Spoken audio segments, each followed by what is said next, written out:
We have to learn how to finish games. We've done a great job of building up big leads, and now we have to do a great job of sustaining the leads. And we're learning lessons in victory, and I'll take that any day.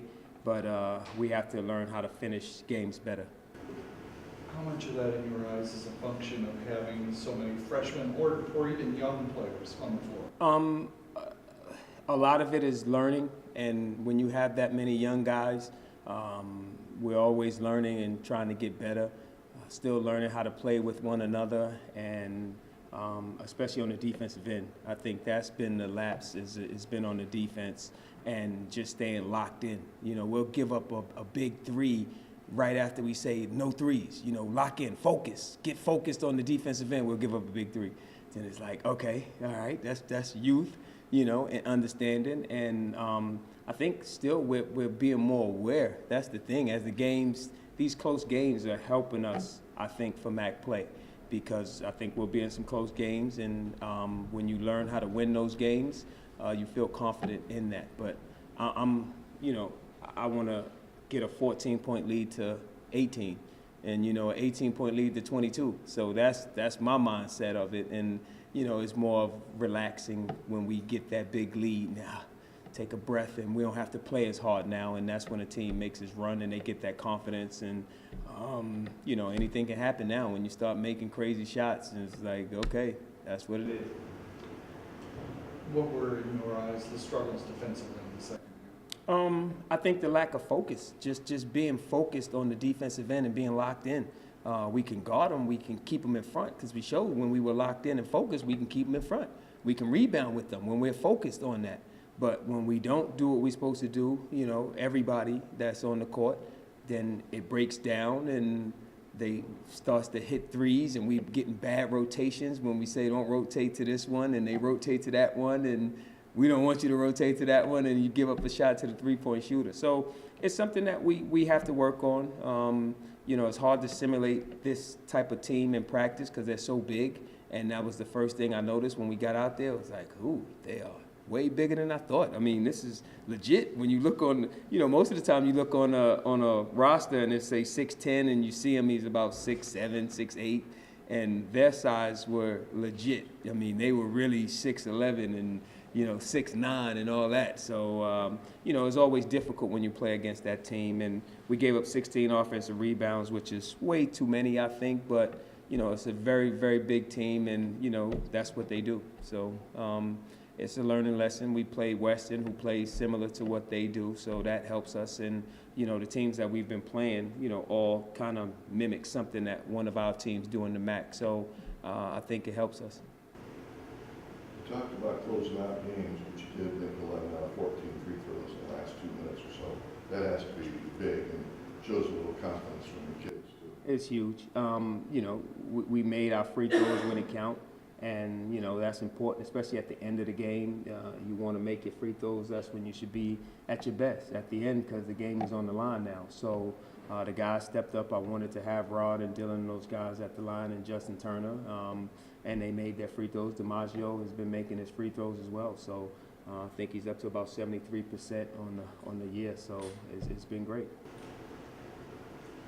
Can you talk a little bit about this team's offense? I mean, the lull that you had offensively was when you struggled defensively. You couldn't get out in transition and create stuff. But this team can score.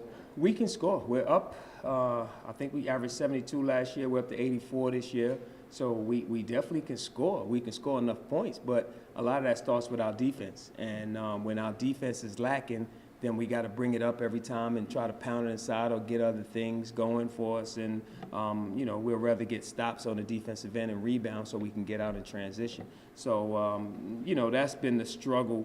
And even with that being said, we still score 85 points. So I don't know how much of a struggle that is. We can get 85 on a night like this. So I'll take it. You mentioned their offensive boards, but they also, you created 17 turnovers and only had 8. That disparity in your eyes, what caused that? I think when we were able to played the way we're capable, we were able to turn them over.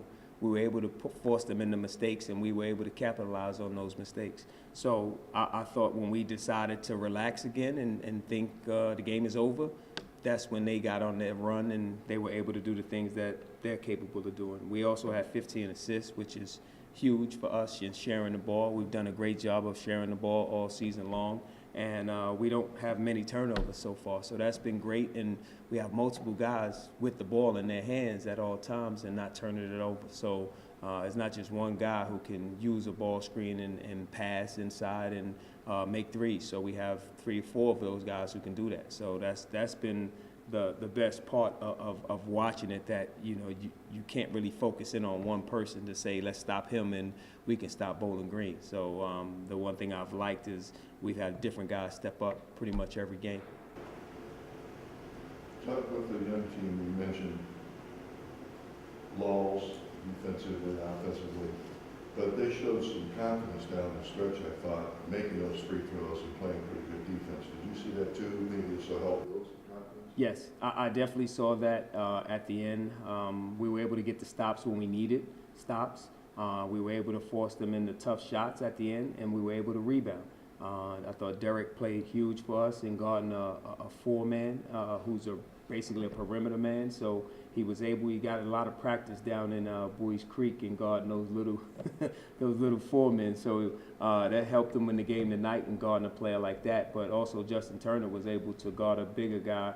And even though he scored 23 points, we did a real good job of keeping him in check. And so that was the thing I saw tonight. And DiMaggio was huge on the offensive end and scoring 17 points and 12 rebounds and getting double teamed. That's not a single one-on-one battle that he's going against. They're sending guys at him now, and I told him, you got to make sure you know your reads and don't panic. The main thing is not to panic, take your time, and make the right decisions. And he's been doing a great job of that. So I don't know how many more double teams we'll see, but I think he's prepared for it. You talked about the challenges on rebounding, Coach. Obviously, the team's not going to grow as the season goes along. What can you do from a coaching perspective in order to improve that rebounding? I mean, DiMaggio did his job. Is this going to be kind of a rebound by committee team to be successful, you think? I think the first thing is, in rebounding, we don't play teams that's that big for one. So I don't know if we'll go up against many more teams that size. It's just an act of going after the rebounds, and Derek does a great job of helping DiMaggio on the boards, even though he only had 4 tonight, but a lot of times he was on the perimeter chasing the guy around. So, but it's been rebounding by committee. I mean, most of our guys, Derek averaged 7, Maj averaged 8, Dylan is 6, 4 or 5, and Justin is the same 4 or 5. So it's always been rebounding by committee. It's just now we got to be more physical and tougher down there.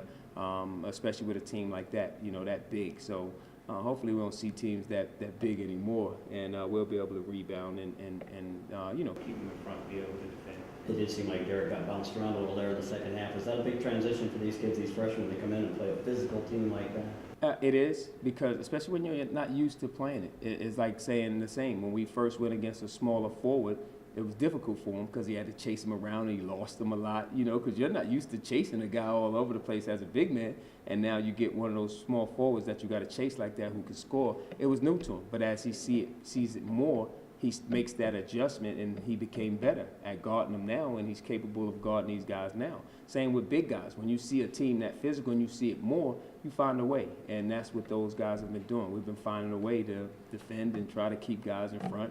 And like I said, the biggest thing is now we're learning lessons in victory and not, trying to teach it in defeat. And that's the biggest thing, is learning how to win games in different types of games. We've been challenged with different styles of play, and you have to figure out a way of how to win a game that's the guys playing very fast, or they got small guards, or they got bigger guards. It's like we've been figuring out ways to win the game, and that's what it is. That's what it's all about at the end of the day.